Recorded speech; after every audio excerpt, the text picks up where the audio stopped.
अशाच ताज्या व महत्त्वाच्या घडामोडी जाणून घेण्यासाठी आमच्या महाराष्ट्र समाचार न्यूज चॅनलला लाईक, सबस्क्राईब व शेअर करा.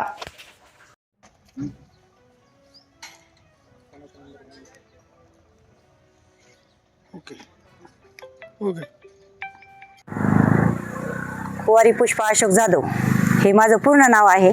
मी 2012लाही कपाट या निशाणीवरच आंबेळर सर्कलमधून अपक्षच निवडून आलेले आणि शिलेगाव गट माझा 41 इथेही मी अपक्षच उभे आहे. या सगळ्याला फक्त मी एकटीच मुलगी टक्कर देऊ राहिले. एवढे सगळे बळाडे पक्ष उभे आणि एकटी मी उभे का उभे इथं का मला माहिती आहे आजही माझी जनता माझ्या पाठीशी.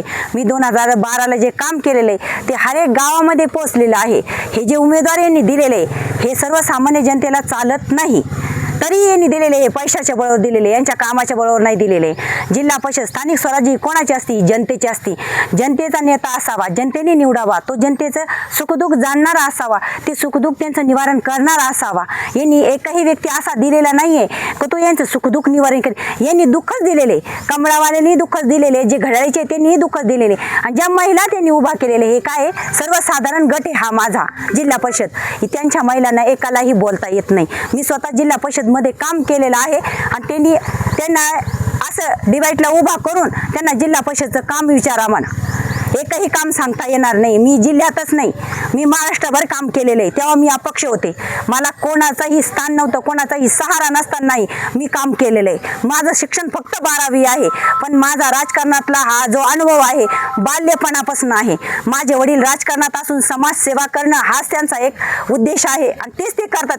त्यांची समाजसेवा पाहूनच मी माझं जीवन इथं वाहिलेलं आहे.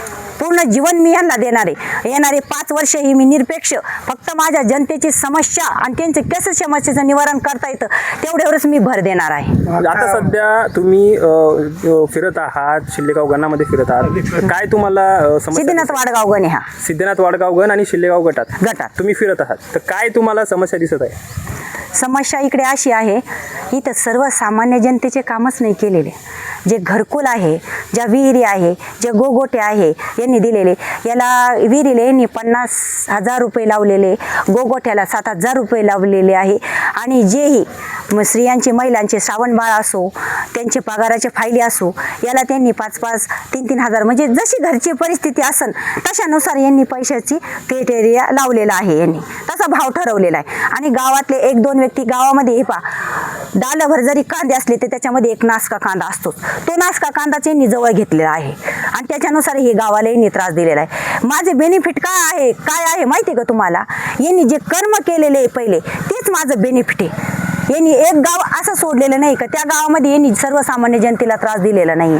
मी 5 वर्ष जेव्हा निवडून आले तर 5 वर्ष मी जिल्ह्यात किंवा राज्यात काम केलेलं आहे. एकही व्यक्ती असा आणायचा तुम्ही की त्याच्याकडनं मी 1 पैसा, मी काय सांगते फक्त 1 पैसा जर घेतला असा एखादा व्यक्ती माझ्यासमोर उभा करायचा यांनी.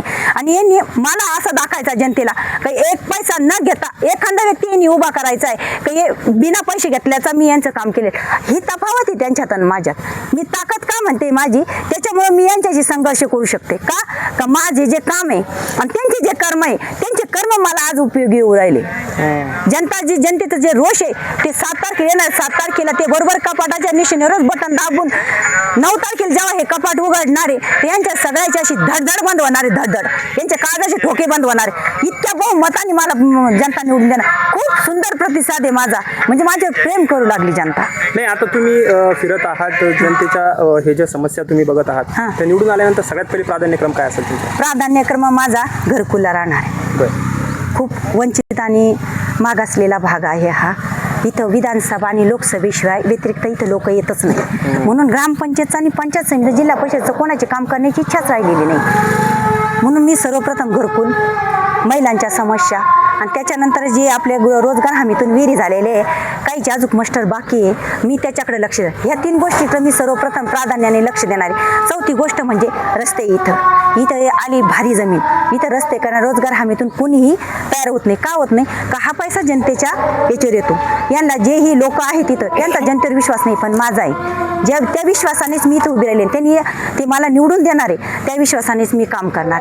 हे 4 माझे मुद्दे राहणार आहे आणि मी त्याच्यावरच काम करणार आहे. बरं, आता जनतेला तुम्ही का आवाहन करणार मतदानासाठी? आता तुम्ही एवढं एवढं चांगलं फिरत आहात, तुमचा रिस्पॉन्स आहे, तर मतदानासाठी काय आव्हान करा? मतदानासाठी माझं काहीच आव्हान नाही. माझं मतदानासाठी एवढंच आव्हान आहे, जो मनुष्य दिसतोय तुम्हाला त्याला मतदान करा. मनुष्य ज्याच्यात मनुष्य जीवन आहे, मनुष्य जिवंत आहे का, आपण मनुष्य जन्माला आलेलो आहे, अशा व्यक्तीला तुम्ही मतदान करा. तारखेला कपाटी या निशाणी पुढचं बटन दाबून प्रचंड बहुमताने मला विजयी करावं ही माझी जनतेकडे विनंती. जय हिंद, जय महाराष्ट्र.